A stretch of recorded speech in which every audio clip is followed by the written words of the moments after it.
Então, pessoal, sejam bem-vindos, ao nosso curso de Fundamentos da Química Analítica. Então, este curso é um curso introdutório de Química, tá certo? Então, é um curso de Química geral, que não é uma área da Química especificamente, é uma disciplina, tá certo? De graduação.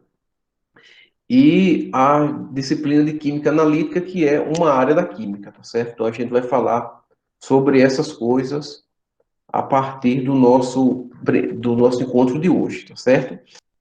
Então, primeiro eu vou falar, antes da gente começar, sobre as avaliações. Então, como é que é feita a nossa avaliação? A nossa avaliação, ela é contínua, tá certo? Ela está vinculada à frequência de vocês.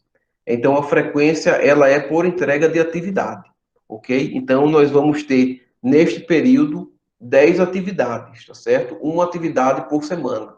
Então, após o encontro síncrono, eu vou adicionar lá a primeira atividade de vocês. Então, essa atividade você vai ter um prazo para resolver, não é? Responder e encaminhar tudo pela sala de aula do Google, ok? Portanto, esse é o nosso primeiro encontro síncrono e a gente vai falar aqui algumas coisas agora, tá certo? Ó, pessoal, então a gente vai começar a falar. Se vocês quiserem falar alguma coisa, vocês podem abrir o áudio, falar e depois fechar novamente, tá certo? Porque para mim fica difícil, como eu estou escrevendo na tela, aí para ver as mensagens de vocês, tá certo? Então, não tem problema não, ok? Como a turma ela tem uma quantidade pequena de ouvintes, não é? Então, não, a causa grande é algazarra. Se você abrir o áudio para perguntar alguma coisa, tá certo? Não tem problema. Ok, pessoal? Então, vamos começar agora falando um pouco sobre o objeto, né? O nosso objeto é a ciência química, tá certo? E o que é a ciência química? Por que a gente estuda a ciência química em outras áreas do conhecimento, né? No caso de vocês estão no curso, né, de agronomia e alguns são de zootecnia. Vocês estão em cursos das ciências agrárias, né? Então, ciências que avaliam, não é, a relação do solo, dos vegetais com os seres vivos, tá certo? E os beneficiamentos que isso pode ocasionar, não é isso? Mas a química, como as outras ciências, não é? A física, tá certo? E a biologia, vocês não precisam copiar nada agora, não. Como isso daqui vai ficar na sala de aula de vocês, então vocês prestem atenção e vocês copiam mais tarde, né, revendo a aula, que eu recomendo fortemente, sobretudo para fazer as atividades, tá certo? Então, as ciências que a gente vê desde lá do ensino médio, a química, a física e a biologia, é o que a gente chama de ciências naturais, tá certo? Então, essas ciências naturais aqui, a química, a física e a biologia, elas compõem um embasamento teórico, tá certo? Das suas aplicações, que são as outras áreas do conhecimento, ok? Então a gente diz que química, física e biologia são ciências naturais, tá certo? Então ela trata da natureza das coisas, não é? A matemática, assim como a língua portuguesa, a língua inglesa, o espanhol, né, o latim, eles são formas de você expressar o seu conhecimento, não é? A matemática, assim como o português, ela é uma linguagem, tá certo? Então, a linguagem matemática, como você vai expressar as ocorrências naturais, né, do mundo de forma real ou abstrata, você expressa tudo a partir da matemática. Então, por isso que o conhecimento matemático, assim como o linguístico, ele é universal, tá certo? Mas a matemática ela não é uma ciência, tá certo? Como a química, a física e a biologia. Porque as ciências, elas trabalham com uma coisa que a gente chama de método científico, tá certo?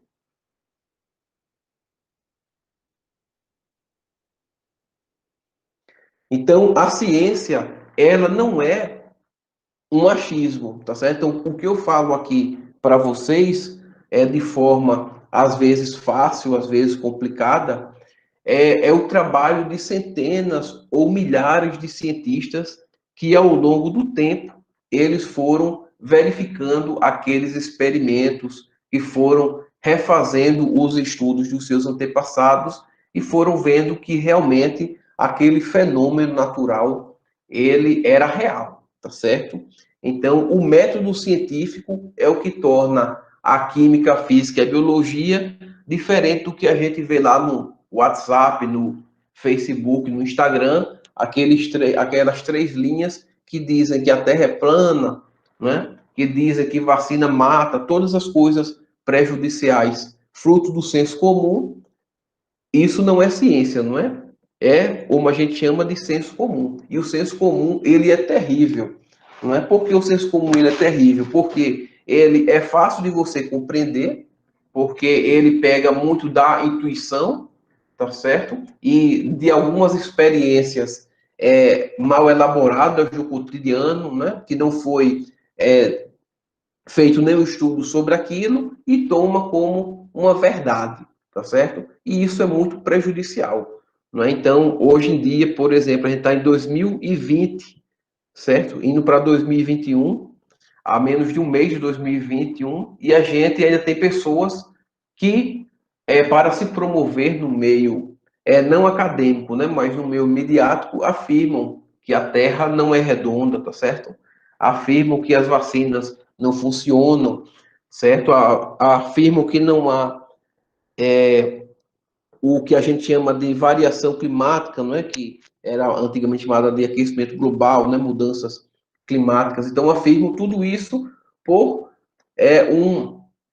um empirismo que a gente chama mais fraudulento, tá certo? Então, a gente tem que ter cuidado com isso, tá certo? Então, por isso que vocês têm uma formação científica, porque a formação de vocês é comprovada, tá certo? Não é algo que eu estou dizendo aqui para vocês, não. É algo que centenas de cientistas, ao longo do tempo histórico, né, de séculos, eles estudaram, tá certo? Então, essas ciências aqui são ciências naturais porque eles trabalham com o que a gente chama de método científico, ok? E o método científico, ele é composto basicamente do quê? Né? Ele é composto basicamente de experimentação, né? Eu tenho um problema e eu vou experimentá-lo. Sendo que essa experimentação, ela é realizada seguindo inúmeros critérios, tá certo? Então, a experimentação do método científico é uma experimentação que às vezes ela pode ser simples, tá certo? E às vezes ela pode ser mais complicada, né? Ou bem complicada.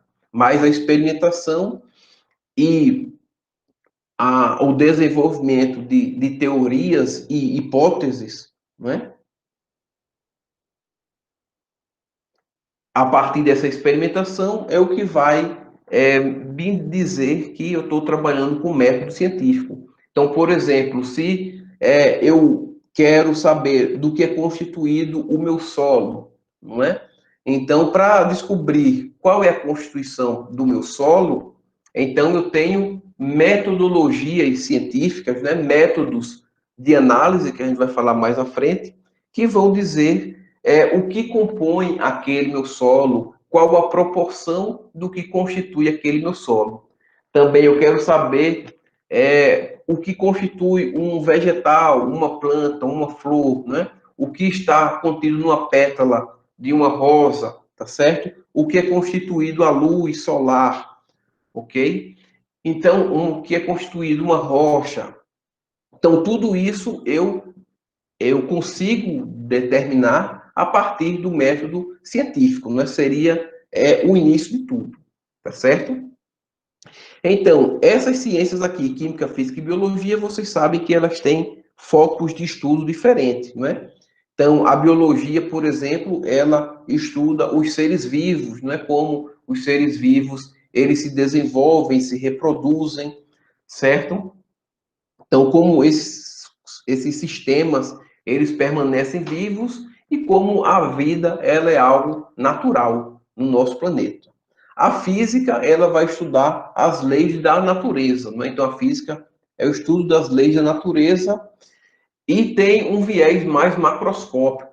Então, eu costumo dizer que a física ela é mais fácil de você entender do que a química, porque a física você tem muitos exemplos do dia a dia que são mais visíveis. Então, você vê um automóvel, você vê uma pedra, uma folha caindo no chão pela ação da gravidade, você falando, eu falando e vocês me escutando, não é? Então, ondas sonoras, né? A transmissão disso pelas ondas dos sinais do Wi-Fi, as ondas de rádio. Então, são coisas mais palpáveis, por assim dizer, né? Então, a física, ela trata das leis naturais. E essas leis naturais, elas são todas descritas de forma matemática.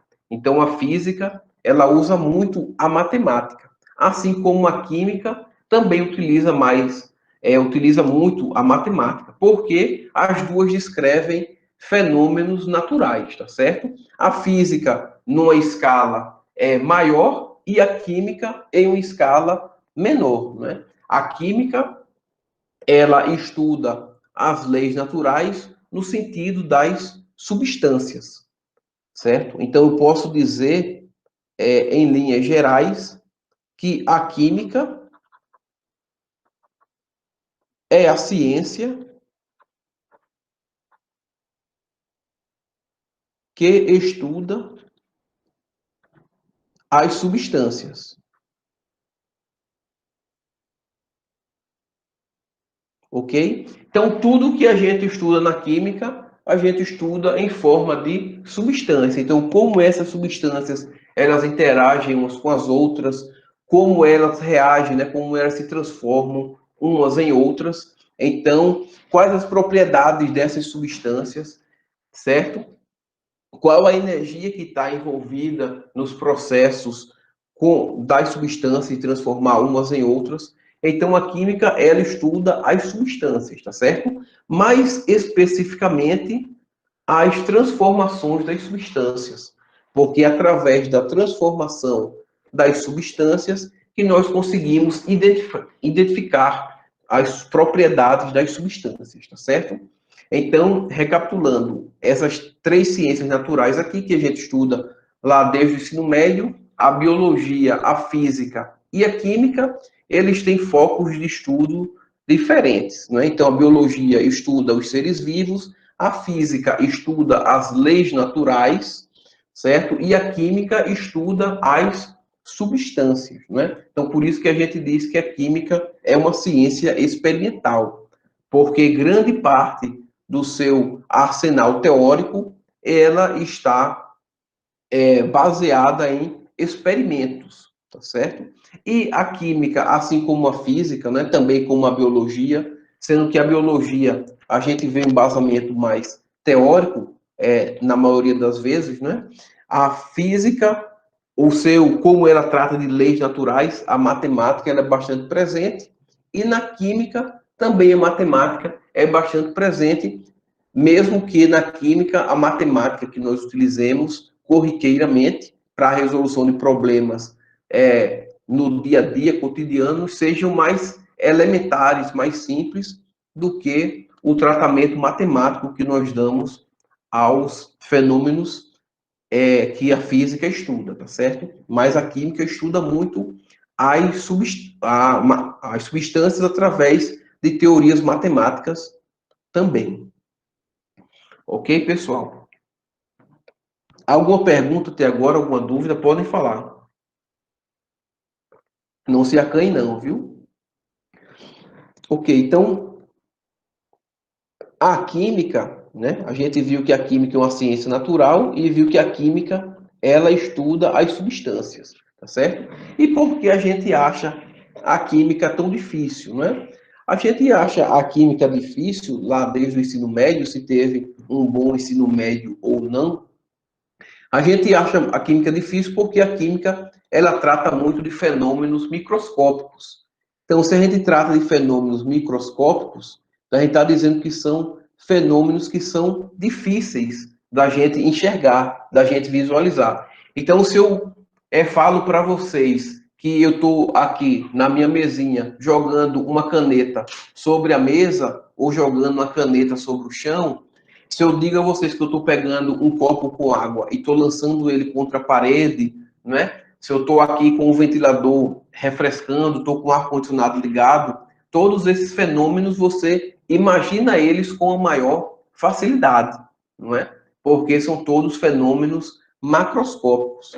E a maioria dos fenômenos químicos são fenômenos microscópicos, tá certo? Então, por exemplo, a reação de dois gases para a formação de água, por exemplo, o gás hidrogênio, o gás oxigênio formando água, a dissociação do sal na água, não é?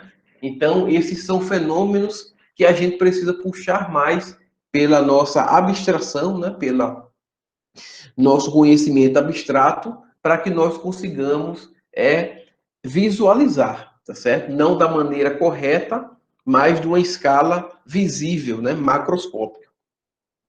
Então, pela química tratar de fenômenos microscópicos, o que vai acontecer com ela? Ela vai ter uma linguagem própria, tá certo? Então, qual é a linguagem que a química usa? São dos seus símbolos, né? Então, a química, ela é repleta de símbolos, tá certo? Então, quais são esses símbolos? São os elementos químicos, as equações químicas, tá certo? Então, a gente não tem como fugir disso. Então, a gente não tem como no curso de química não ver muita equação química, tá certo? Porque a equação química é o que vai fazer com que a gente observe o fenômeno de maneira microscópica, tá certo? Então, os símbolos que a gente vê são o quê? São, em sua maioria, tá certo? Não se limita a isso. Os elementos químicos, né, que a gente vai ver, vai falar bastante sobre eles aqui, né? Então, através da tabela periódica e como eles se distribuem, e as equações químicas, que representam as transformações de uma substância em outra, ou seja, as transformações químicas, tá certo? Então, elementos químicos, equações químicas, são uma forma que a gente tem de simbolizar o quê? Os fenômenos químicos, tá certo? Então, por exemplo, quando eu digo que eu tenho aqui, ó, deixa eu mudar de cor. Vamos supor que eu tenho um gás de cozinha, não é? Então, vamos supor, eu vou colocar aqui que eu tenho o gás de cozinha. E esse gás de cozinha, ele está reagindo com o ar, né? Então, o gás de cozinha, ele reage com o gás oxigênio, né? O gás oxigênio presente no ar, tá certo? Se essa queima for completa, que a gente vai usar essa restrição, né? Na verdade, essa ideia de que a queima aqui é completa do gás de cozinha com o gás oxigênio, eu vou obter dois produtos. Então, o gás de cozinha reage com o gás oxigênio, formando, não é? Ou produzindo, formando gás, dois gases, não é? Formando o gás dióxido de carbono, deixa eu colocar aqui embaixo, carbono, e vapor, né, que não é um gás, né, a temperatura ambiente a gente chama de vapor, vapor de água. Então, quando eu ligo lá o meu fogão para aquecer uma água, para preparar o meu almoço, a minha janta, eu estou fazendo com que aquele gás contido dentro daquele meu recipiente, o botijão, ele reaja com o gás de oxigênio. Para que isso aconteça, eu preciso dar uma pequena energia para ele, não é? Então, aquela energia vai ser proveniente da queima, não é? De algum combustível, um fósforo de cozinha, ou uma faísca de gás, né, uma faísca elétrica, não é? Que a gente vai ter se o nosso fogão tiver aqueles acendedores elétricos no fogão mesmo, ou a gente utilizar um acendedor elétrico. Então a gente faz o que? A gente fornece uma energia para que essa reaçãozinha aqui do gás de cozinha com gás oxigênio se inicie, tá certo?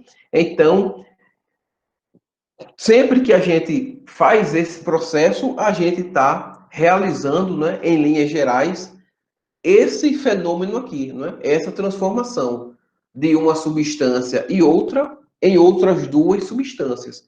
Então, isso daqui, essa formação de uma substância a partir de outra, é o que a gente chama de reação química, tá certo?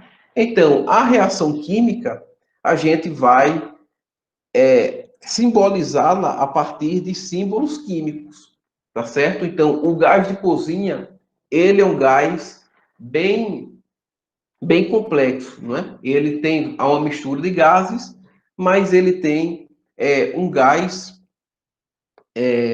principal nele, que é o gás butano, tá certo? Então, o gás butano, quem lembra lá da graduação, do ensino médio, não é? O gás butano, deixa eu escrever aqui o nome do butano.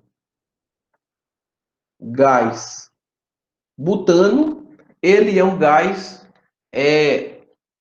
que é um hidrocarboneto, né? Quem se lembra o que é um hidrocarboneto? O hidrocarboneto vai ser um composto de carbono e hidrogênio, não é isso?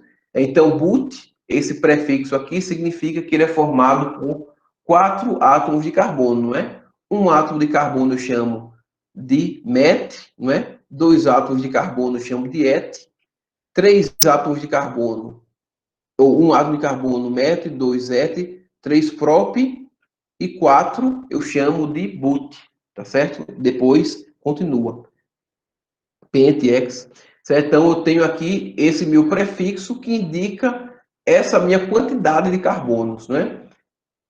Esse intermediário aqui, essa flexãozinha AN, ela diz que eu tenho apenas ligações simples entre os meus átomos de carbono. E esse O aqui significa que ele é um hidrocarboneto.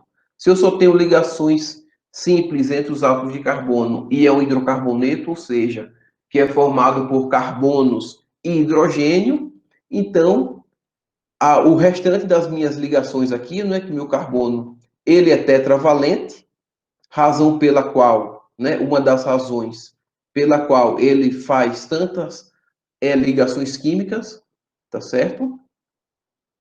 E nos dá uma variação muito grande de substâncias orgânicas, tá certo? Então, esse daqui é o meu gás butano, met, et, prop, but, né? Então, o meu gás butano, ele é C4H quanto aqui, ó. Ele tem 2 carbonos aqui por cada um e 2 nas extremidades. Já tem até uma formulazinha lá no ensino médio que vocês viam, não é?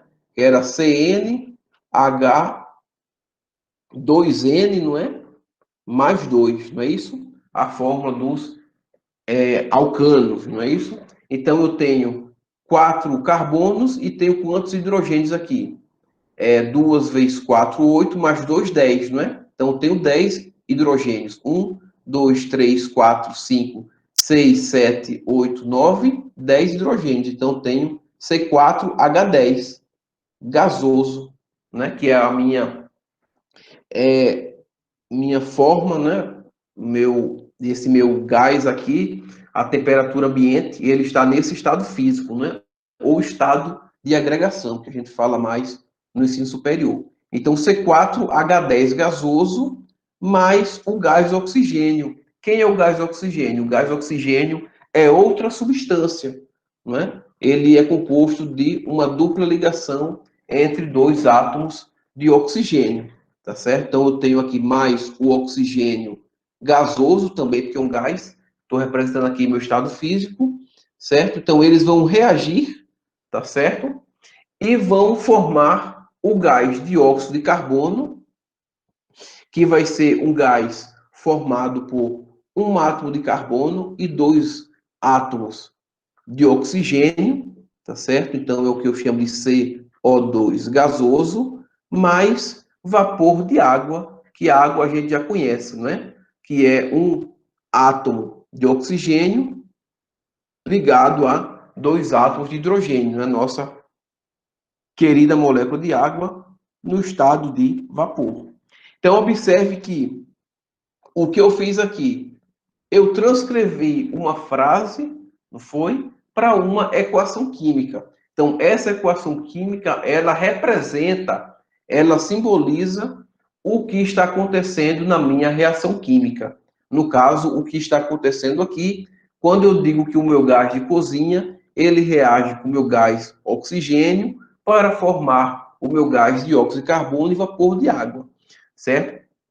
Então, uma das coisas que faz a química difícil é isso, essa transcrição, né? Então, eu tenho que falar em meios de símbolos, tá certo? Então, por símbolos, eu tenho que saber quem são os meus elementos químicos e quem são as minhas equações químicas. É por isso que no início do curso, a gente leva um tempinho para revisar esses conceitos, né? Então, como a gente teve as aulas gravadas no período passado sobre essa introdução, eu vou passar elas para vocês que explica mais esmiuçadamente, né? Isso aqui que eu estou falando. Mas é como eu estou dizendo para vocês, vocês têm que parar, certo? Reservar um momento do dia de vocês para se dedicar à disciplina, para assistir às aulas, para ler o livro, tá certo? Para fazer as atividades nesse sentido. Tá ok, pessoal? Então, a química, ela trata de fenômenos microscópicos. Então, um gás, né?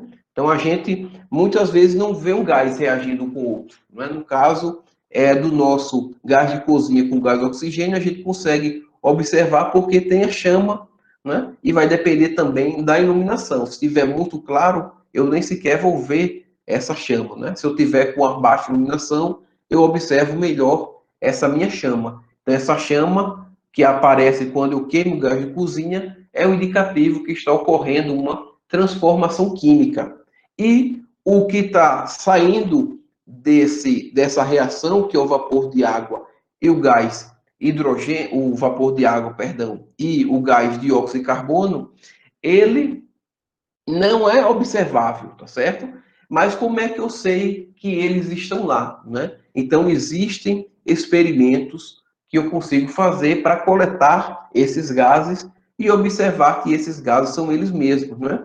Por que isso? Porque cada substância possui as suas propriedades, certo? Então não existe nenhuma substância com as mesmas propriedades. Se existir, é a mesma substância. Então, isso daqui o gás butano é uma substância diferente do gás oxigênio, que é diferente do dióxido de carbono, que é diferente do vapor de água, tá certo? Ok, pessoal? Então, novamente, química, eu utilizo símbolos. Então, eu preciso reconhecer símbolos, né? Eu preciso reconhecer os meus elementos, eu preciso reconhecer as minhas equações, tá certo? Então, pulando um pouquinho agora. Podem perguntar, não se acanhe não. Por que a química ela é importante para as ciências agrárias, por exemplo, né? Então, a química ela é importante porque tudo é composto por substâncias químicas, não é? Então, se tudo é composto por substâncias químicas, por exemplo, se eu tenho ali o meu solo, né? E eu tenho aqui o meu vegetal, fazer um desenho muito bonito aqui, né? Bem de ensino fundamental. Se eu tenho aqui o meu vegetal, nesse meu solo aqui, certo? Então, ele é um ser vivo, certo? Orgânico, então ele é constituído por átomos, por moléculas, tá certo? É mantido vivo pelas transformações químicas que ocorrem nele. O solo é um meio mineral, né? Também tem muita parte orgânica, mas a gente vai se limitar a dizer que apenas um meio é mineral, certo? Embora não seja, mas ele vai nutrir essa minha raiz, né? Esse meu vegetal a partir da sua raiz. tá certo? Então, aqui também nós temos um Sol, ó, que Sol bonito. Vou colocar aqui o nome para vocês verem. Então, aqui temos o Sol, e o Sol, ele vai nos dar a radiação eletromagnética. Essa radiação eletromagnética, existem comprimentos de onda que são necessários para que ocorra a reação de fotossíntese, tá certo? Onde aquela planta vai utilizar esses raios solares, essa radiação proveniente do Sol na região espectral do visível, para transformar, né, CO2 e água em glicose, né, nas suas substâncias, e vai realizar a sua alimentação. Ele vai se alimentar a partir da fotossíntese, vai absorver nutrientes também do solo. Então, tudo isso envolve química, tá certo? Então, se eu quero saber a composição desse meu solo aqui, então eu vou pegar um pouco desse meu solo e vou levar ele para o meu laboratório para fazer análise, né? Então, pegar um pouquinho do meu solo aqui e vou fazer análise. Então, eu posso fazer análise de tudo quanto for espécie, né, de todas as formas com ele. E a grande maioria dessas análises que eu falo para ver a qualidade do meu solo, se ele está com a quantidade de nutrientes adequados para o meu vegetal, né, se ele está com deficiência desses nutrientes, tá certo? Se ele está com uma quantidade de água aceitável ou não, né, se ele está com uma quantidade de íons de hidrogênio, que a gente chama de pH, correto ou não, né, que vai desencadear uma quantidade muito grande de reações químicas.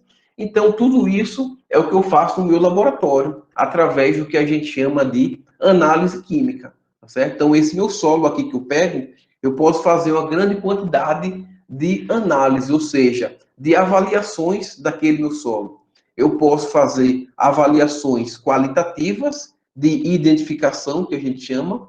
Eu posso identificar o que está acontecendo com esse meu solo, né, que eu chamo de análise qualitativa,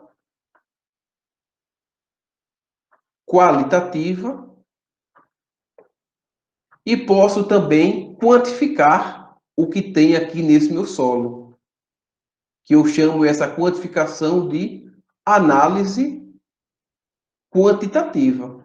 A quantidade que eu tenho de uma determinada substância nesse meu solo, tá certo? Então, identificar é uma análise qualitativa e quantificar é uma análise quantitativa, certo, pessoal? Então, isso tudo aqui é química, tá certo? Então, essas identificações, é óbvio que vocês vão ver lá nas ciências do solo que eu não faço só análises químicas, né? Análises com transformações de uma substância em outra. Eu faço análises físicas, mecânicas, tá certo? Então, a análise física que eu faço é o teor de umidade daquela minha substância, do meu solo, no caso, né? A densidade daquele meu solo, tá certo? Então, tudo isso são avaliações que eu posso fazer naquela minha amostra de solo, tá certo? Então, isso aqui, esse pedacinho que eu peguei aqui do solo, eu posso chamar isso daqui de amostra. Então, a gente vai utilizar muito esse termo aqui, né? Então, a minha amostra de solo, eu posso fazer várias determinações com ela, tá certo? E essas determinações são químicas, tá certo? Então, eu posso também fazer análise de um pouquinho da minha folha, não é? De uma folha aqui, tá certo? Então, eu posso fazer análise de uma folha. Então, também posso fazer análise para saber a quantidade de clorofila que eu tenho. Eu posso fazer análise para saber a quantidade de ferro, de magnésio, tá certo? Que eu tenho nessa minha flor, nessa minha folha, no caso. Ok? De zinco, de cálcio, de fósforo, certo? De nitratos, de nitritos, de fosfatos. Então, a infinidade de análises que eu faço, e todas essas análises são químicas. Então, quando você for lá no seu laboratório de solos, quando você for lá no seu laboratório de vegetais para estudar, então você vai estar fazendo, mesmo que você não saiba do nomezinho, né? Muitas análises químicas, tá certo? Então, também, quando você vai avaliar a radiação naquela sua planta, então essa análise também é uma análise não só química, mas também é estudado pela química, né? As suas propriedades e consequências, tá certo? Então, a química, para a realidade agronômica, ela é sempre presente. Então, você pega os trabalhos de agronomia e muitos deles você tem uma avaliação do solo, uma avaliação dos vegetais, de contaminantes daquele solo, de contaminantes daqueles vegetais, tá certo? Então, tudo isso é química, tá certo? Mesmo que você não recorde do que a gente vai ver aqui, dos termos técnicos em química que a gente estuda aqui, você vai utilizar a química inevitavelmente para o resto da sua vida acadêmica, não é? E profissional, tá certo? Então, aqui, pessoal, a química, né, como nós conhecemos, que vocês conhecem lá no ensino médio, ela é dividida em quatro grandes áreas, né? Então, isso daqui que a gente está falando de analisar qualitativamente e analisar quantitativamente deriva de uma das áreas da química, tá certo? E por que a química tem quatro grandes áreas? Porque a química ela foi ganhando muito conhecimento ao longo dos séculos. Então, por exemplo, no início do século XVII, os cientistas já tinham sintetizado, já tinham isolado algumas centenas de compostos químicos, tá certo? Então, do século XVIII, algumas milhares, não é? Então, no século XIX para o século XX e agora XXI, a gente já está na casa dos bilhares de compostos químicos conhecidos, tá certo? Então, não é possível que todas essas substâncias que os cientistas vão descobrindo, elas tenham as mesmas características, né? Ou características muito próximas. Então, isso não acontece. Então, por isso que a química foi se desenvolvendo para abarcar os diferentes estudos dessas áreas, tá certo? Então, a química, lembrando que a gente falou lá atrás, que é uma ciência natural, tá certo? Então, o que significa que ela é natural, né? Então, ela é natural significa que ela é uma ciência de um caráter mais elementar, ok? Por exemplo, o químico, ele trabalha mais do que a gente chama de escala de laboratório, escala de bancada, que a gente chama. O engenheiro químico, por exemplo, ou o engenheiro agrônomo, ou o engenheiro de alimentos, tá certo? Ele vai trabalhar com a química em outra escala, na escala para o desenvolvimento de produtos, tá certo? Então, o engenheiro químico ele trabalha em desenvolvimento de uma planta, de um laboratório de química, tá certo? Para desenvolvimento de algum produto em escala industrial, um engenheiro de alimentos de forma semelhante para os alimentos, um engenheiro agronômico também, né? A depender, é lógico, do que você vá pleitear, né, para sua formação continuada, né, o que você vai trabalhar, mas as ciências eles acumularam muito conhecimento. Então esse conhecimento fez com que as ciências elas se desenvolvessem muito, tá certo? Por exemplo, no início do século XVIII, né, se vocês pesquisarem um pouquinho, vocês vão ver que não existia isso, negócio de chamar alguém de químico, de físico, de matemático, de biólogo, né? Eles eram chamados muitas vezes de naturalistas, né? Por exemplo, Charles Darwin, que estudou, né, e desenvolveu a teoria da evolução, ele era naturalista, tá certo? Então, outros grandes nomes da química, principalmente no início do século, né, no século XVII, XVIII, eles eram todos chamados naturalistas. Então, por isso que muitos cientistas da antiguidade, eles estudavam muitas coisas, né? Então, por exemplo, grandes descobertas da química foram feitas por físicos e também fizeram descobertas na biologia, tá certo?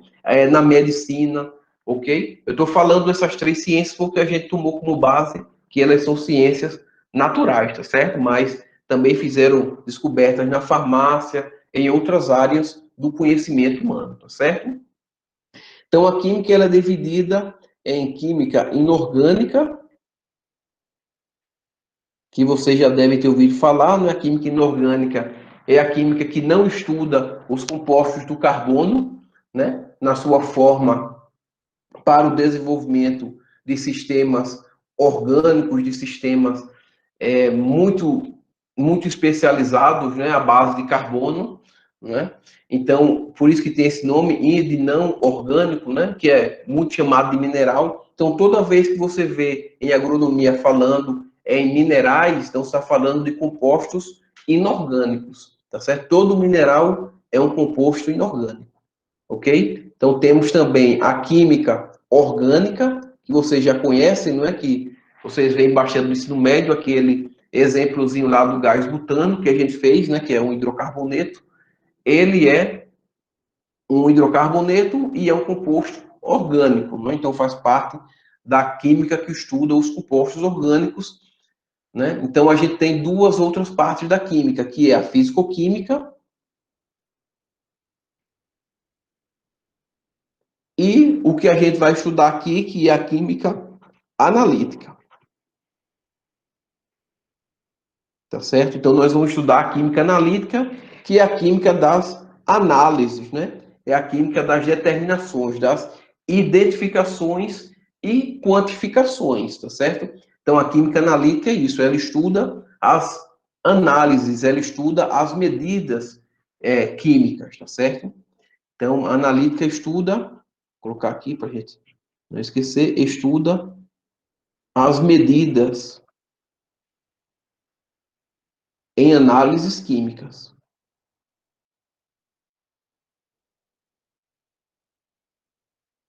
Ok, pessoal? Então, eu estudo as medidas em análises químicas, que é o nosso foco aqui, porque vocês vão utilizar mais à frente, né? Por isso que é uma disciplina introdutória para vocês, a química analítica. Por isso que se cunhou chamar de fundamentos da química analítica, tá certo? Então, físico-química, ela estuda mais a parte, vamos dizer assim, que está entre a física e a química, mas a parte mais conceitual, não é? Hoje em dia, a físico-química ela está muito desenvolvida na parte de físico-química teórica, né? A gente chama só de química teórica, tá certo? Mas é uma parte mais teórica dentre essas disciplinas, não que ela tenha parte só, não que ela não tenha parte experimental, mas ela é mais desenvolvida atualmente, né, na parte teórica mesmo de química computacional, essas coisas, tá certo? Essa divisão aqui é uma divisão praticamente didática, tá certo? Porque quando você estuda a química analítica, na maioria das vezes você está estudando compostos inorgânicos ou orgânicos, tá certo? E alguma ou várias propriedades físico-químicas. Então, se distribui a química didaticamente desta forma, não é? Sobretudo quando você é um pesquisador, você já é um químico, um professor, que você precisa conseguir recursos de órgãos de fomento, tá certo? Como o CNPq, a CAPES. Então, eles distinguem a sua área de pesquisa a partir dessa distribuição, tá certo? Então, lá no CNPq, se você colocar aí daqui a pouco, depois da aula, áreas da química CNPq. Então, vai aparecer lá os códigos, né? E as 4 grandes áreas, que são essas daqui: inorgânica, orgânica, físico-química e analítica. E delas, as outras divisões das outras áreas, né? Por exemplo, a química ambiental está contida na química analítica, né? Muitos já não concordam com isso, mas atualmente no Brasil está, tá certo? A bioquímica dentro da orgânica, né? Muitos não concordam com isso, mas vai estar, né? E assim por diante, tá certo? Então, a química, ela tem muita coisa que já foi estudada. Então, o que a gente passa aqui para vocês é praticamente um resumo de muito do que foi descoberto ao longo dos séculos. Tá certo, pessoal? Então, o que a gente se atém aqui é a química analítica, tá certo? O que vocês veem lá no ensino médio, que vocês chamam de química geral, e também existe nos primeiros períodos da graduação, um termo que a gente chama de química geral, ela não é uma área da química, tá certo? Ela é apenas uma disciplina.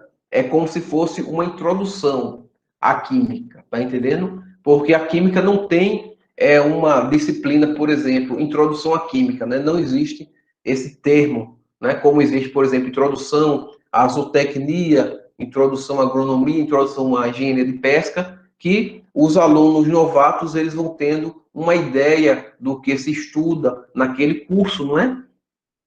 Mas em química isso não acontece, tá certo? Então, química geral, quando você lê química geral, você está lendo o mesmo que introdução à química. Então, seria esse o paralelo. Então, a química analítica que a gente estuda, ela é uma química para análise química, contendo um pouco de química geral, tá certo? Se vocês tiverem acesso ou curiosidade, vocês vão ver que muitos livros antigos de química analítica, elas tinham o nome de inorgânica, né? Então, não tão antigos assim, até a década de 70, até mesmo 80, você tinha livros de química analítica que se chamava Química Analítica e Inorgânica, né? Química Analítica e Inorgânica. Peraí, quase não sai a palavra. Química analítica inorgânica ou química inorgânica quantitativa, né? De quantitativa aqui, de quantidade. Química inorgânica quantitativa. Ou química inorgânica qualitativa, você também vai encontrar, tá certo? Então não se distinguia muito a química analítica da química inorgânica, né? De fato, os livros de hoje que a gente vai estudar, que tem lá na biblioteca para vocês, eles perderam esse termo inorgânica, mas basicamente a química que a gente estuda é a química inorgânica, tá certo? Então, muitas das coisas que você vê no livro de química analítica são de química inorgânica, tá certo? E o que é que a gente estuda nesse curso, não é? Então, a gente já saiu, observem o que a gente está fazendo, certo? Então, a gente saiu da ideia de química lá, das ciências da natureza, do ensino médio, não é? Que a gente estuda lá a química, física e biologia, não é isso? Aí viu o que era química e o que a diferencia das demais, não é isso que a gente viu até agora?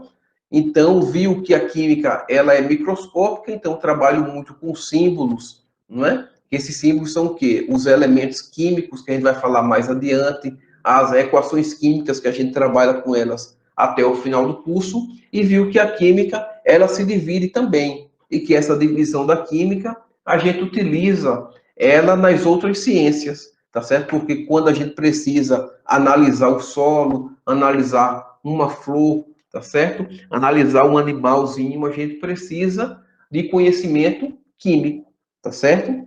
Então, a química que a gente estuda aqui, nesse curso, é a química analítica, que por ser uma química introdutória, ela tem traços de química geral, não é? E também tem traços de química inorgânica, porque a química analítica e a química inorgânica, né? O termo inorgânica saiu da analítica há poucas décadas atrás, digamos assim, tá certo? Então a química analítica ela é dividida em duas grandes divisões, né? Por assim dizer, que a gente já falou isso no exemplo anterior, que é a química analítica qualitativa para ver a identificação das coisas, né? Então a gente chama de qualitativa. Então, por exemplo, é diferente eu querer saber se o meu solo ele tem, por exemplo, zinco e cobre e ferro, tá certo? Uma quantidade alta disso, né? Ou eu querer saber qual a concentração que ele tem, tá certo? Então, quais são os teores, se aquele teor varia de uma região para outra, de um hectare para outro. Então, se eu trabalho de forma a determinar a concentração, a gente trabalha com a química analítica quantitativa,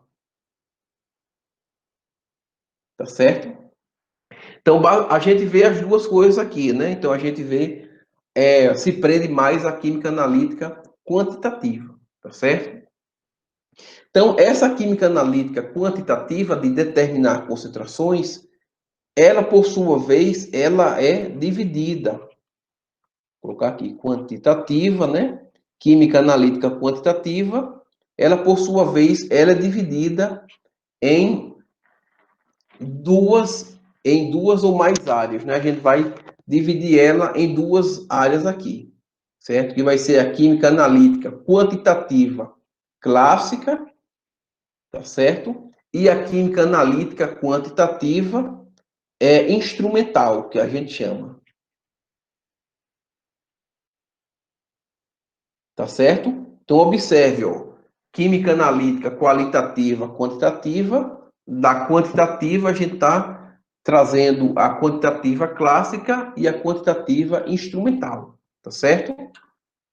Então, no nosso curso, ele é mais voltado para a química analítica quantitativa, né, clássica, certo? Então, o que contém essa química analítica quantitativa clássica? Duas coisas que vocês vão utilizar para o resto da vida de vocês, mesmo sem saber o nome, não é? Então, é aquela coisa, não é porque eu não sei que existe que vai deixar de existir, né? Mesmo utilizando, eu posso utilizar no meu laboratório lá de sólidos, não saber que se chama do nome que a gente vai chamar aqui. Então, química analítica clássica, a gente tem duas formas, né, que vai ser a gravimétrica, né, ou gravimetria. Então, vou colocar aqui gravimétrica, que são as medidas de massa, certo? E as titulométricas, que são as medidas de concentração por volume, titulométricas. Depois vocês pausem o vídeo, assistam de novo, tá certo?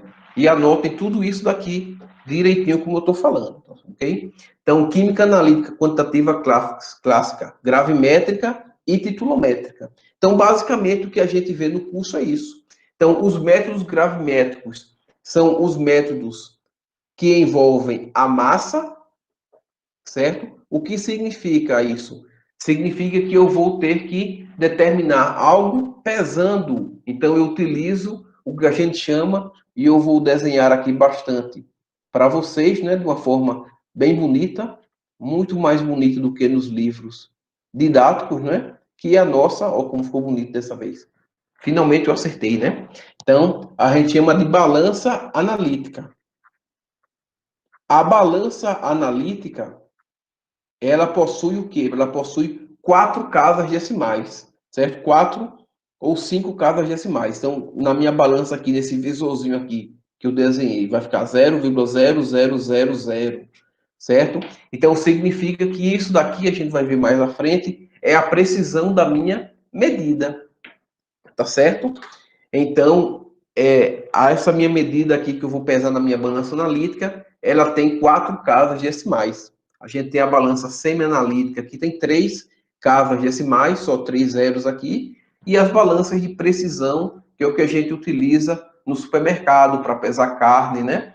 Para pesar qualquer coisa que a gente utiliza fora do laboratório de química, né? Em sua maioria só apresenta duas casas decimais, que são as balanças que a gente chama de balanças de precisão, tá certo? Então, precisão é semi-analítica e analítica, né? Analítica com quatro ou cinco casas decimais.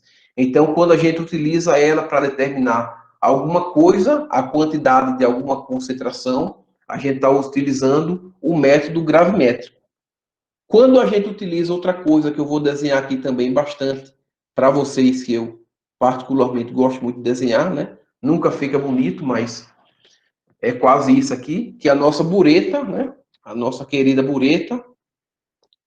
A bureta, ela é um tubo cilíndrico fino, graduado, né? Que a gente vai ver o que é. Então, graduado possui várias graduações, ou seja, é igual a uma régua. E nessa graduação aqui, eu vou medindo os volumes. Os volumes que eu vou adicionando no meu Erlenmeyer aqui, por exemplo. No meu Erlenmeyer, né, para determinar a concentração de alguma coisa, tá certo? Então a gente utiliza isso, a gente chama isso de titulação. Titulação vem de concentração, né? Determinação de concentração. O termo título significa concentração. Então, titulometria, medida de concentração. Gravimetria, medida de massa, não é? Tá certo? Então a gente tem isso daqui, ok? Então isso daqui é o que a gente utiliza mais. Existem os métodos instrumentais, que vocês também vão utilizar na vida acadêmica de vocês. A gente vai falar um pouquinho sobre eles também no curso, mas é bem pouquinho mesmo, né? A gente vai falar sobre os métodos espectroscópicos,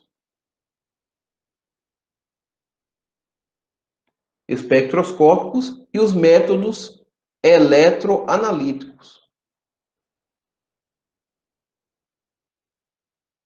Também existem os métodos de separação, que a gente chama, né? De separação, que são os métodos cromatográficos. Todos eles vocês têm disponíveis lá na UAST, né? Nos laboratórios da pós-graduação lá de produção vegetal, que é de agronomia, tá certo? Então você utiliza esses métodos aqui também corriqueiramente. Os métodos espectroscópicos que a gente vai ver aqui e que são mais utilizados na vida de vocês são dois, né? São os métodos de absorção molecular, absorção molecular e os métodos de absorção atômica. Então, por exemplo, fazendo marketing lá da produção vegetal, né, que é o laboratório que nós temos, vocês têm lá equipamentos, né, o espectrofotômetro de absorção molecular no ultravioleta visível, tem disponível lá, e também tem um espectrofotômetro de absorção atômica, né, para determinação de elementos, né, elementos químicos, metais, né? Certo? Então, temos esses equipamentos aqui que são também para determinações quantitativas, né? Pode ser utilizada para qualitativa, mas se utiliza mais para determinação, né? Ok? Eletroanalíticos, que vocês já utilizam eles, talvez desde o ensino médio, a gente vai ver aqui, mas vocês vão utilizar muito, que são os métodos. E existem mais, mas eu só vou chamar uma aqui porque os outros vocês não veem com muita frequência, que são os métodos potenciométricos, né? E os métodos condutométricos.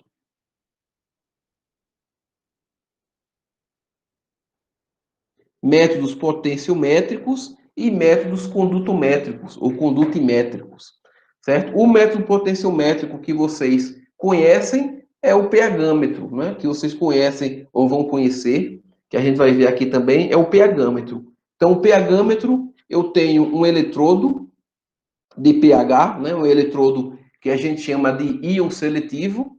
Então, ele tem uma membrana aqui semipermeável de vidro e ele vai ser sensível à variação da concentração de íons H+, que é o pH, né? Então, pH significa a concentração de íons H+, provenientes do meio. E essa variação permite que várias reações químicas possam ocorrer ou não, tá certo? Então, isso daqui, né, muito bem desenhado, por sinal, é um eletrodo de pH, né? Aí vocês vão ver outras fotos mais bonitas do que essa no futuro.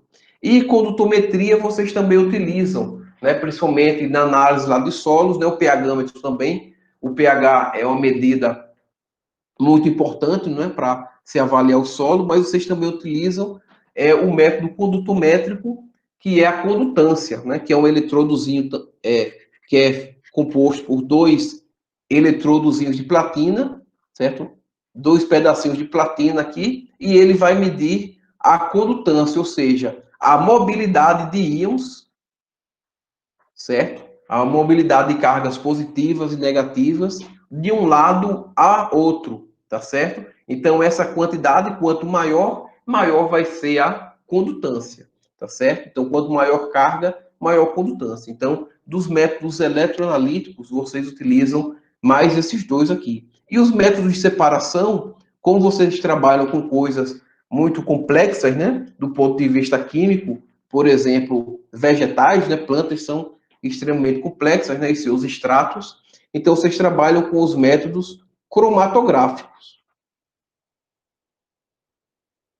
Então, os métodos cromatográficos, basicamente, são os dois. A cromatografia a gás, né, ou gasosa, e a cromatografia que a gente chama mais moderna, que é a cromatografia é a HPLC, né, que é a cromatografia de alta eficiência, né, cromatografia líquida de alta eficiência. Mas também se utiliza, a depender do que você for fazer, outros métodos cromatográficos de separações mais simples.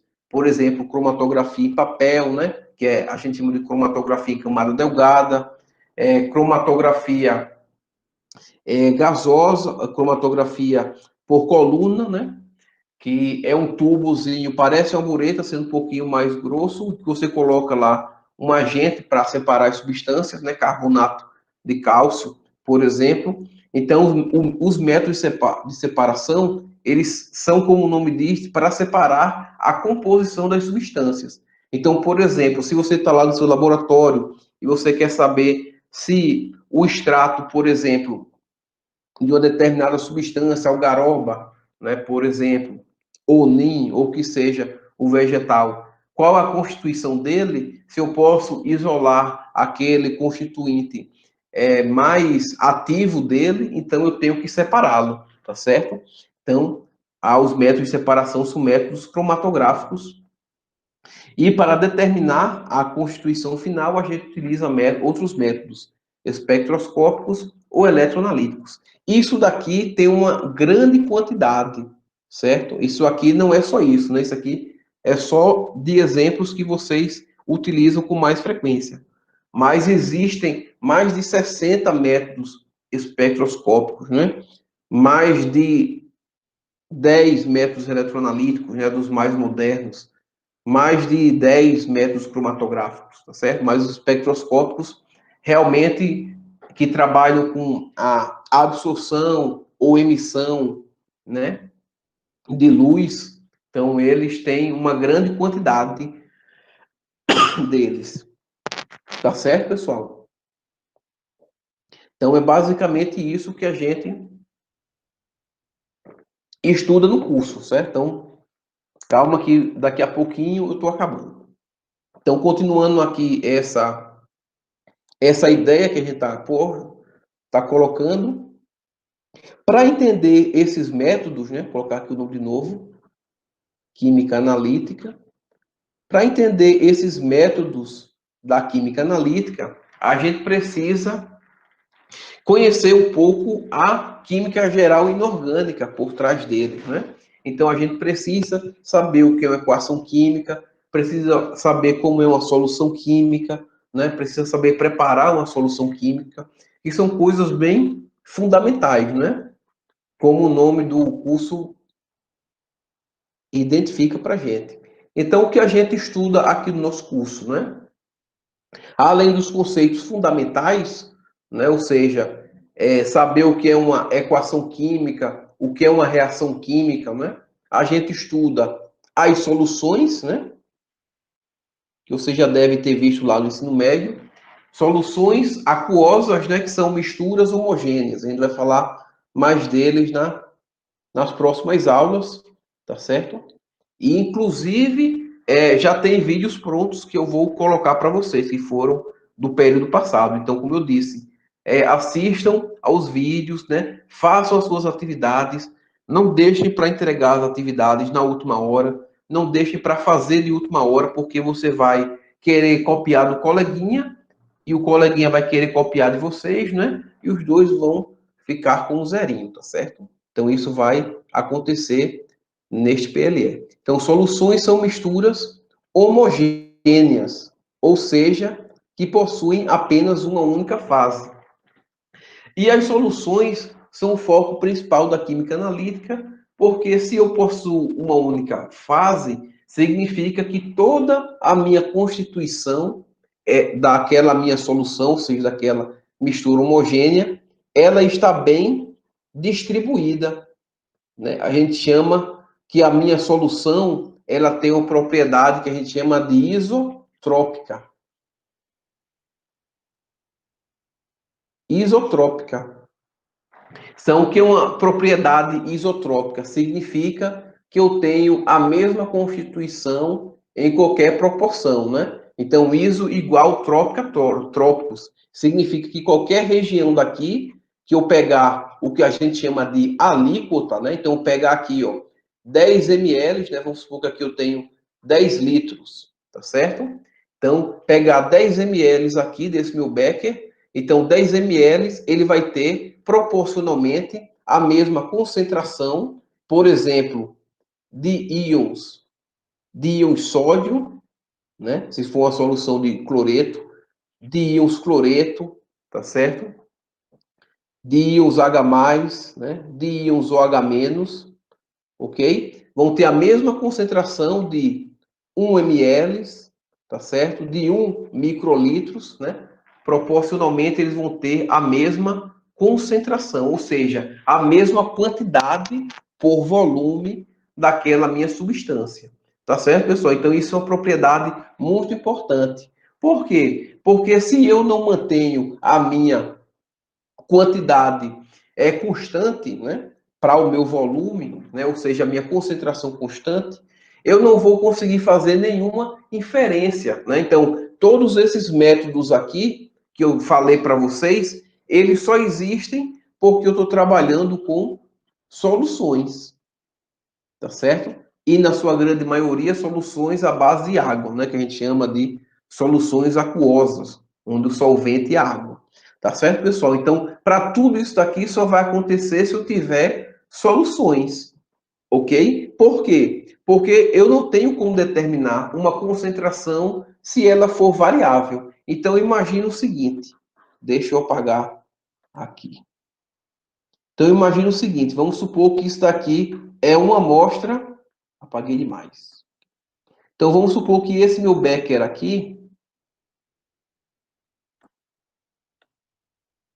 esse meu becker,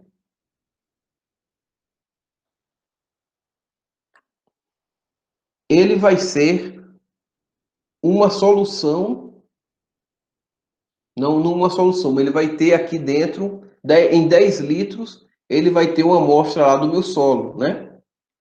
Então, a amostra do meu solo, lá que eu estou fazendo o meu experimento, plantando cactáceas, né, palma, mandacaru para fazer algum estudo com eles. Então, eu tenho aqui uma solução de solo, peguei um solo, 1 grama de solo e dissolvi aqui da minha água, por exemplo, né? Claro que a proporção não é essa, mas vamos dizer que peguei 1 grama e dissolvi aqui. E vou investigar 3 substâncias, né? O fósforo, né? Através dos íons fosfato, por exemplo, íons nitrato, certo? E íons sulfatos, né?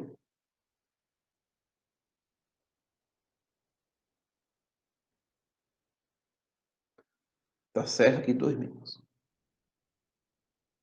Ok? Então, eu tenho aqui esses meus 3 íons aqui, sulfato, nitrato, fosfato. Então, eu quero determinar a concentração deles, porque aquilo ali vai ser bom ou não para o meu experimento. Então, se eu quero determinar a concentração dele, e se a concentração dele varia, né? Então, eu tenho 0,200 miligramas por litro, por exemplo, em um experimento, e no outro eu tenho 0,500 miligramas litro a menos 1, e outro eu tenho 1 miligrama litro a menos 1, né? Tem uma variação aqui significativa, tanto desse, quanto desse, quanto desse. Então, o que vai acontecer? Eu não vou ter confiabilidade naquele meu resultado, tá certo? Então, se eu não tenho confiabilidade na minha análise química, aquela análise química não serve para nada. A gente volta lá para o início da aula, né? A gente vai estar fazendo uma suposição, né, por senso comum. Então, eu não posso trabalhar na ciência, não posso trabalhar na agronomia, não posso trabalhar na química, não posso trabalhar na física, não posso trabalhar na biologia, na zootecnia, na pesca, por conveniência, né? Por uma intuição que eu tenho, né? Por algo que eu acho que está certo ou está errado. Eu preciso fazer experimentos que comprovem que aquilo ali que eu estou querendo, né, está certo ou não, tá certo? Então eu utilizo a metodologia científica. Se eu preparo uma mistura, né, que não seria uma solução, uma mistura, que eu tenho uma variação significativa das minhas concentrações, então aquilo ali não serve para mim, tá certo? Então eu não posso utilizar isso daqui para nada, tá certo? Então por isso que a gente sempre utiliza soluções. Outra coisa muito importante para a gente na química analítica, que a gente vai estudar bastante durante o curso, é o equilíbrio químico. Por que o equilíbrio químico é tão importante? Porque, mais uma vez, tudo isso daqui só vai acontecer se eu tiver o meu sistema em equilíbrio químico, tá certo? Todos esses métodos aqui, eles só acontecem se o meu equilíbrio químico ele estiver sendo obedecido. Então, quando eu faço uma análise titulométrica, por exemplo, que é uma análise mais rápida do que uma gravimétrica, então, quando eu estou medindo aqui a concentração, certo? Da minha amostra aqui no meu Erlenmeyer, eu só consigo determinar essa concentração porque o meu equilíbrio químico ele foi atingido, tá certo? Então, todas as análises que a gente faz aqui são análises que a gente faz a partir de um estado de equilíbrio químico, tá certo, pessoal? Então, tanto as soluções, né? Todos esses com soluções e todos esses em estado de equilíbrio químico. Mais uma vez, se eu não tiver atingido o meu equilíbrio químico, essas minhas concentrações aqui, que eu vou estar determinando, elas vão variar. Vocês compreendem? Então, eu preciso de um sistema que tenha uma mistura homogênea, ou seja, que seja um sistema isotrópico, as concentrações sejam as mesmas em qualquer volume que eu pegar daquela minha solução, tá certo? E também eu preciso que o meu sistema ele esteja em equilíbrio, porque se ele não está em equilíbrio, a minha reação química ela ainda está se processando, tá certo? Então ainda vou ter reagente sendo formado, tá certo? De forma significativa. Não é que o equilíbrio químico, os reagentes e os produtos não se formem, né? O produto particularmente não se forme mais, não é isso. É que a quantidade que se forma dele ainda não é constante. Então, o equilíbrio químico, eu tenho as minhas concentrações, né? Onde eu faço as minhas leituras, seja elas clássicas ou instrumentais. Então, seja ela clássica ou instrumental, sempre eu faço minhas medidas utilizando o equilíbrio químico, tá certo, pessoal? Então, mais uma vez, soluções, equilíbrio químico, que são a base da química, né? Mais especificamente a base da química analítica e inorgânica, elas são repletas de símbolos químicos, né? De elementos químicos, de reações químicas, né? De equações químicas. Então, eu preciso ter um mínimo de conhecimento, certo? Para identificar, para conseguir trabalhar com essas simbologias. Ok, pessoal? Então, dentro do equilíbrio químico, a gente tem a gente vai estudar os equilíbrios juntamente das reações. As reações químicas, a gente vê lá no ensino médio, né? Vou colocar aqui reações químicas. Muitas formas de classificar as reações químicas. E, de fato, eu tenho muitas formas de classificar a reação química. Então, por exemplo, o exemplo que a gente deu lá atrás da reação de combustão, né? Que a gente até nem fez o balanceamento dela, mas depois a gente faz, tá certo? Que a reação precisa estar balanceada. Mas, enfim, isso foi apenas para apresentá-la, né? Certo, pessoal? Então, reações químicas, elas podem ser classificadas de várias maneiras. Elas podem ser reações de combustão, reações exotérmicas, endotérmicas, reações de simples troca, dupla troca, certo? Então, tem uma grande quantidade de formas de eu classificar a minha reação de acordo com o meu estudo, ok? Na química analítica, a gente resolve esse problema de inúmeras formas de classificar. Não que não existam outras formas de classificar, não é isso, né? É que são as formas principais de reações químicas que combinam com as minhas formas de equilíbrio químico. São as reações químicas e os equilíbrios químicos que nós vamos estudar ao longo deste curso aqui, que são 4, né? São as reações e equilíbrio ácido-base, tá certo? É o que a gente se detém mais tempo estudando o equilíbrio e as reações ácido-base, tá certo? Uma coisa não se dissocia da outra, porque para eu chegar no meu equilíbrio químico, eu preciso da minha reação química, né? Eu preciso conhecer a minha equação química. Então, reações e equilíbrio ácido-base, reações e equilíbrio de precipitação, reações e equilíbrio de óxido, redução, e reações e equilíbrio de complexação. Tá certo? Então, essas daqui são as divisões, né? É a divisão que a gente utiliza na química analítica, né? No ensino superior, a gente divide as reações nesses 4 grandes grupos que abarcam todas as outras reações, tá certo? A gente tem reações ácido-base, de combustão, de exotérmica, endotérmica, de oxirredução, de combustão, né? De precipitação, complexação, ok? Então, nós temos essas reações aqui. Pegando do fim, né, que é o que menos dá tempo a gente ver, todas essas reações químicas aqui, elas são do nosso cotidiano. Então, a gente vive com esses quatro grandes grupos de reações. No nosso solo, do exemplo anterior, né, o nosso recurso solo, ele apresenta uma grande quantidade de reações químicas acontecendo milhares, bilhares, trilhares de vezes por segundo, tá certo? Então, em 1 milionésimo de segundo que você olha para o solo, está acontecendo uma quantidade incalculável de transformações químicas ali, tá certo? Então, acontecem todos os tipos de reações no solo, acontecem todos os tipos de reações químicas nos organismos vivos, tá certo? No nosso organismo, nos dos outros animais. Então, por exemplo, o que a gente sempre deixa por último, né? Aproveitar aqui e falar um pouco sobre ele. As reações de complexação. As reações de complexação, elas são muito comuns, né? Como eu falo nas aulas, por exemplo, a fotossíntese que a gente falou no exemplo anterior, a clorofila, né, que permite as reações que geram a fotossíntese, ela é um complexo, né? Ela é um complexo de magnésio.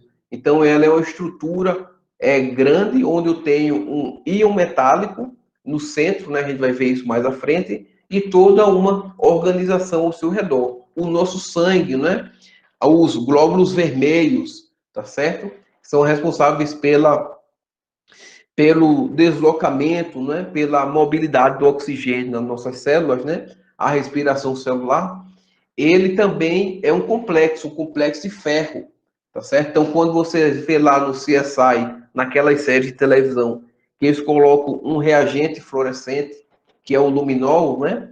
Para mostrar onde teve cena de crime, geralmente sangue, né? Então, quando aquilo fica azul, quando eles colocam a luz negra lá, né, que fica tudo claro, onde ele colocou aquela substância luminol, aquilo é a reação do luminol com o ferro do sangue, não é? Então ele reage com o ferro do sangue e forma aquele composto de cor que a gente chama quimiluminescente, né? Que vai emitir luz, tá certo? Então, também os metais, por exemplo, no copo d'água que a gente tem. Por exemplo, todos os metais que estão contidos ali, o ferro, né? O cobre, o zinco, certo? Então, todos os metais de transição, que a gente vai falar também, eles são metais que estão complexados com a água, tá certo? Então, o ferro 2, ele está complexado com moléculas de água, o cobre 2, ele está complexado com moléculas de água, né? Aqui é o mais. Mas o zinco, ele também está complexado com moléculas de água, tá certo? Então, isso aqui são todas as estruturas que existem no nosso cotidiano, sendo que a gente não apresenta eles dessa forma, porque e isso torna uma equação química, né, que é uma representação de um sistema, de uma transformação química mais complexo, né, como o próprio nome diz, tá certo? Mas isso existe, sim, e tem formas de a gente saber como, quem é que forma antes, quem é que forma depois, tá certo? Então, tudo isso é estudado pelas bases da química, que é o que a gente vai ver aqui. As reações de oxirredução, né? A gente está utilizando esse computador, está utilizando o celular, tudo por conta de reações de transferência de elétrons, né? Então, as baterias, as pilhas, são todas reações de transferência de elétrons, são reações espontâneas, não é? Onde um íon metálico reage com outro e permite que o elétron ele se mobilize, ele se desloque. Então, o deslocamento de elétrons é o que gera a corrente elétrica. Então, hoje a gente utiliza isso em tudo, tá certo? Reações de precipitação também, o nosso organismo, né, o nosso organismo, ele acumula alguns íons metálicos, certo? Então, por isso que a gente tem aquela ideia de pedra nos rins, né, que o pessoal chama, que é aquela doença que dá nos rins pelo acúmulo de cálcio, né, de magnésio, geralmente por a água que tem uma grande concentração desses e outros metais, né? Então, o organismo ele não consegue. É, Se você junta água na época da seca aqui em Serra Talhada, você vê que no fundo do recipiente já começa, com o passar do tempo, de alguns dias, né? Ou mesmo se a água já estiver bem suja de um dia para outro, já cria aquele lodozinho, não é? Lá no fundo, aquele lodozinho são compostos de cálcio, de magnésio, de ferro, tá certo? Então, precipita no nosso organismo, ok? Ácido base também, a nossa digestão é toda controlada por ácidos, né? Então, nós temos ácido clorídrico no nosso estômago, que ele é responsável pela dissociação, pela quebra das moléculas orgânicas maiores, tá certo? Que começa, né, que permite a nossa alimentação, né? A destruição dos nossos alimentos consumidos, tá certo? Então, e na nossa casa também, para limpeza, né? Então, a gente utiliza produtos ácidos, utiliza produtos básicos, certo? Então, as reações químicas, elas são naturais. Elas existem de forma natural e a gente utiliza elas de forma natural. Mais uma vez, como eu disse no começo, mesmo que a gente não entenda, né? Mesmo que a gente não saiba que aquela reação química está acontecendo ali, ela está lá, né? E nós estamos vivos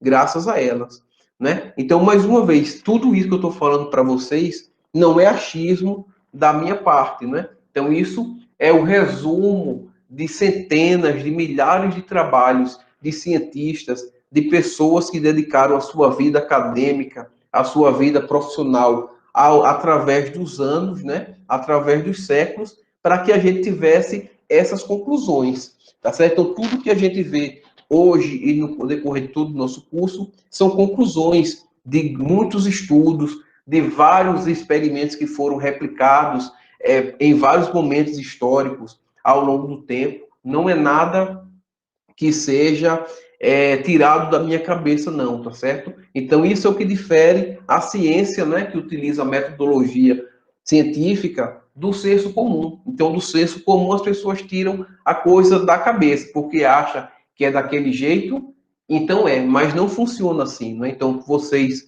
como futuros profissionais, futuros cientistas, né, futuros agrônomos ou tecnistas, vocês têm que ter essa clareza, tá certo? De que ciência é algo que é estudado, né? Então, é algo que é desenvolvido ao longo do tempo. Não é algo trivial, não é algo que eu leio lá numa corrente de WhatsApp, de Instagram, tá certo? Isso não existe.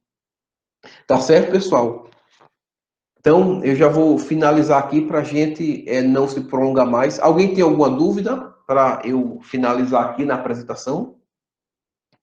Certo, pessoal? Então a gente viu muitas coisinhas hoje, né? A gente viu o que é química, que a química ela estuda sobretudo as substâncias, né? Ou seja, as transformações das substâncias. A gente viu que ela se divide, não foi isso? Em físico-química, química inorgânica, química analítica e físico-química, né? Em quatro grandes áreas.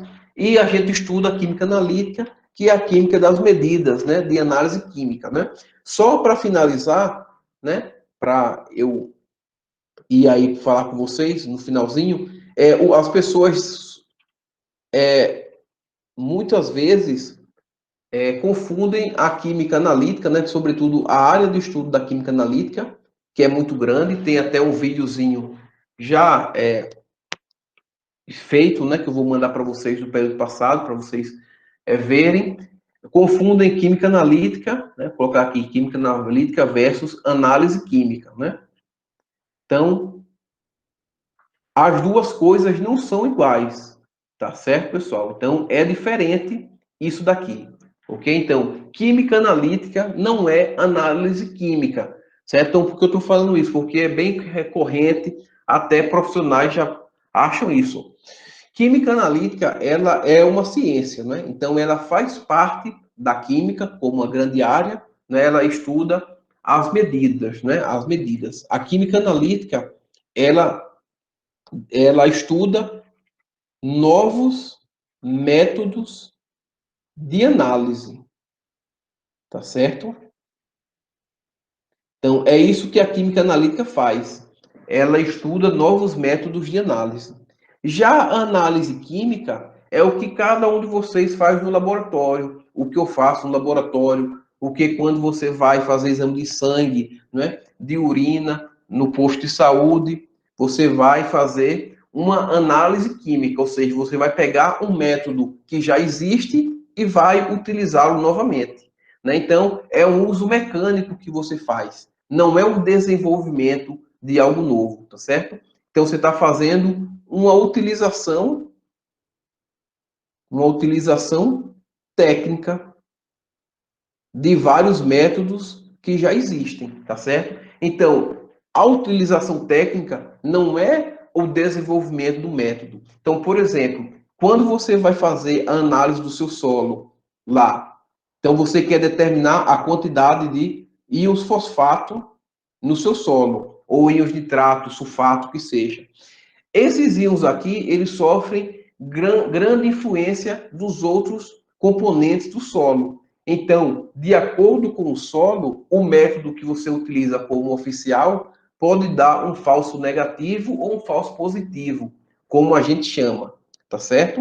Sendo que você utiliza o método oficial que já existe para determinar aquela sua concentração, né? Você está fazendo uso de uma análise química. Se você pretende determinar, realizar um método novo, né, que vai remover aqueles seus interferentes, né, ou vai diminuir uma quantidade desses interferentes, você vai desenvolver um novo método de análise.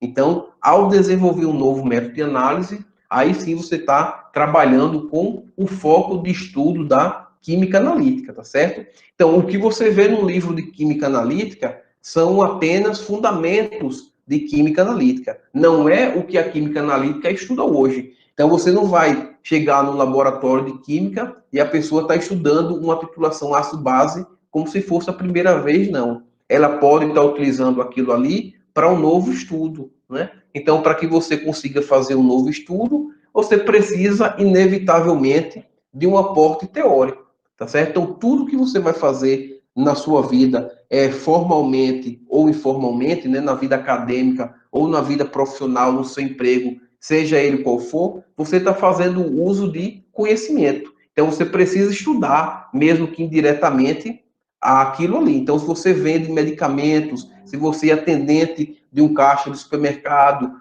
se você faz empréstimo no balcão de um banco, tudo isso, para tudo que você vai fazer, você precisa estudar, tá certo? Então, a gente tem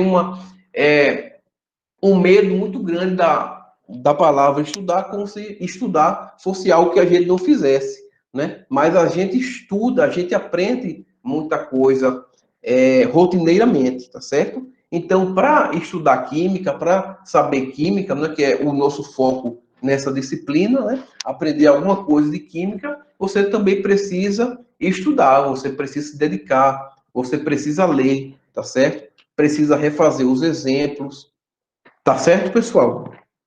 Então, Era isso que eu tinha para falar para vocês nesse momento.